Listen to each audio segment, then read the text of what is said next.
Welcome to the Mosque News. Today, health tips to the senior citizens by Dr. Sarada. Back walk కూడా మనం అలవాటు చేసుకోవాలి. తర్వాత అటు ఇటు కూడా నడవాలి.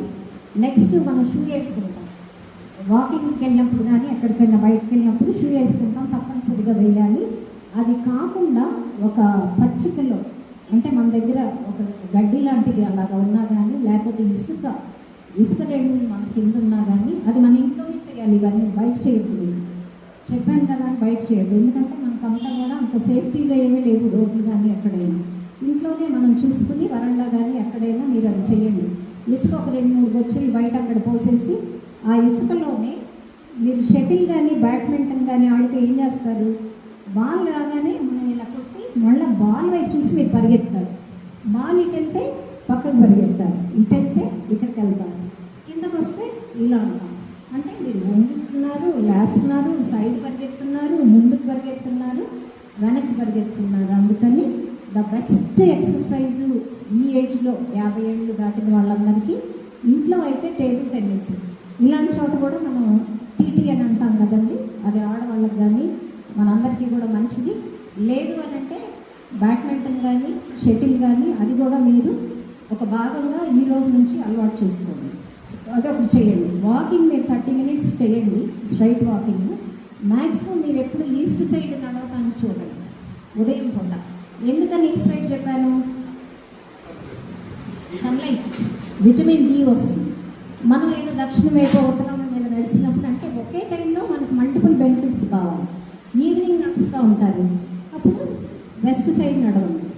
ఆ ఎండకి ఆ వేడికి కూడా మనకి ఇమ్యూనిటీ పెరుగుతుంది. తర్వాత దీన్ని ఏమంటారు, వాకింగ్ కానీ సైక్లింగ్ కానీ మనం ఈ ఆటలు కానీ డ్యాన్స్ కానీ జుంబా డ్యాన్స్ అనేది కూడా బెస్ట్.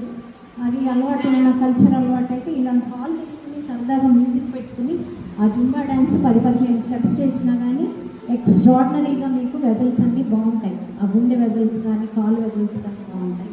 ఇవి కాకుండా ఇంకొకటి ఖచ్చితంగా మీరు చేయాల్సింది డంబెల్స్. లేదు అంటే చిన్న రోళ్ళు, ఎనరోబిక్ అంటారు. మజిల్ పోతుంది. వృద్ధులకు వచ్చేటప్పటికి మనం బాగానే ఉంటాం, ఫిట్గా ఉంటాం, కానీ మనకు తెలియకుండా మజిల్ అంతా కూడా డ్రైన్ అయిపోతుంది. అగైన్ మజిల్ మనం పెంచుకోవాలి అని అంటే తప్పనిసరిగా మీకు పెరుగుతుంది. 60 ఏళ్ళు 70 ఏళ్ళ వాళ్ళు దిగులు పడక్కర్లా. నేను చెప్పినవన్నీ పాటించిన వాళ్ళు ఖచ్చితంగా 90 ఏళ్ళు 100 ఇయర్స్ ఏ బాధ లేకుండా బతుకుతారండి. బ్రెయిన్ ఫంక్షన్ కూడా బాగుంటుంది. ఇప్పుడు వచ్చిన వాళ్ళకి వచ్చినట్టు డిమెన్షియాలు కూడా రావు, మతిమరుపులు కూడా రావు.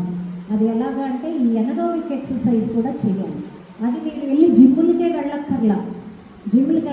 ఇంట్లో చిన్న రోళ్ళు ఉంటాయా, అవి మనం ఎత్తి పెట్టచ్చు. లేకపోతే మన చిన్న పిల్లల్ని ఎత్తుకున్నా కానీ అది కూడా ఎనరోబిక్.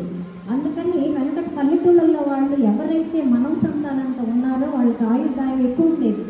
ఎందుకని ఆ పిల్లలు వచ్చి వీళ్ళ మీద పడేవాళ్ళు, బియ్యాలు జంపాలని వాళ్ళు ఊపేవాళ్ళు, ఎత్తుకునేవాళ్ళు, స్నానం చేస్తే మొగ్గుని వాళ్ళకి తుడిచేవాళ్ళు, వాళ్ళు నవ్వగానే వీళ్ళు నవ్వేవాళ్ళు. పిల్లలు నవ్వించినప్పుడు మనం నవ్వినంత ఎవరు నవ్వించినా నవ్వం.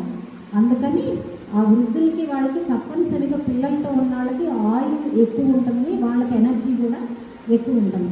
మరి ఇక్కడ మనకు లేరు కదా, మనం ఏం చేయాలి అంటే మన స్నేహితులు ఉన్నాళ్ళల్లోనే కాసేపు నవ్వుకునే కబుర్లు చెప్పుకోవటం, ఇలాంటి ఆటలు కూడా చాలా మంచిదండి. మనకు కబడ్డీ అని ఖోఖో అని మన పిల్లలప్పుడు ఎలాగ ఆడేవాళ్ళమో అలాంటి క్రీడలు కూడా మళ్ళీ ఎల్డర్లీ పీపుల్కి వస్తే వాళ్ళు చాలా యాక్టివ్గా ఉంటారు, బ్రెయిన్ యాక్టివ్గా ఉంటుంది. ఎనరోబిక్ చెప్పాను మీకు.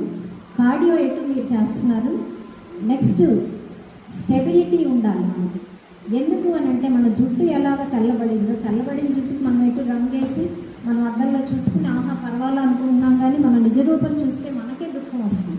అమ్మో నేను ఇలా వృద్ధాప్యంలోకి వెళుతున్నానా. అది రాకుండా ఉండాలి మనకు బ్యాలెన్స్. మెజారిటీ మనం అనుకుంటున్నాము హార్ట్ అటాక్స్ తోటి చనిపోతున్నారని కాదు, బాత్రూంలో జారిపడి చనిపోతున్నారు, లేకపోతే యాక్సిడెంట్స్తో చనిపోతున్నారు. ఈ డెత్స్ మనం ప్రివెంట్ చేయాలి అని అంటే ఒక్క కాలుతో మీరు నిలబడటం ట్రై చేయండి. ఒంటి కాలుతో మీరు వాళ్ళ ఇంటికి వెళ్ళి అసలు ఏమీ పట్టుకోకుండా ఉండలేదు. ఎవరైతే ఎనరోబిక్ ఏరోబిక్ చేసి ఉంగుని లేసి అన్నీ చేస్తూ ఉన్నారో వాళ్ళు సింగిల్ లెగ్తో నిలబడతారు. మేము ఆ ఫంక్షనల్ ఫిట్నెస్ వచ్చి మేడం గారు మీరే చెప్పాలి, ఆవిడ ఎన్ని కేజీలు తగ్గారు, ఆవిడ 75 ఇయర్స్ అండి, రిటైర్డ్ ప్రిన్సిపల్ ఏఎస్ఆర్ కాలేజీ. ఎన్ని కేజీలు తగ్గారు మేడం ఇప్పుడు?